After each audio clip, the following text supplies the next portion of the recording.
2017 সালে এক ব্যক্তি রাত 2টার সময় কবরস্থানে গিয়েছিল।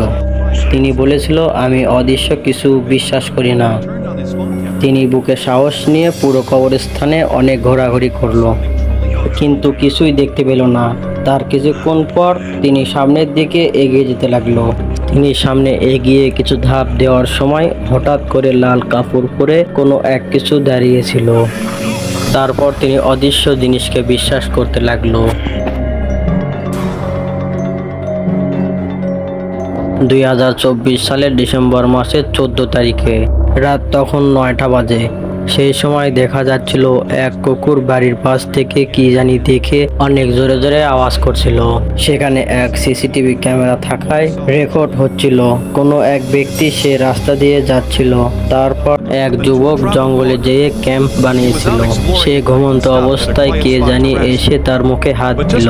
তিনি তখনই ঘুম থেকে উঠে দেখে এক বুড়ি রাস্তা দিয়ে হেঁটে যাচ্ছে, কিন্তু তখন সে অনেক ভয় পেল। ভয় পেয়ে সেখানে আর থাকলো না। আপনারাই দেখুন সেই রাতে কি হয়েছিল। ভিডিওটা ভালো লেগে থাকলে অবশ্যই সাবস্ক্রাইব করে পাশে থাকবেন, তাহলে পরবর্তী আবার নতুন করে ভিডিও পাবেন। Stopped at a quiet spot to rest. But just moments later, he suddenly felt something strange and eerie sensation.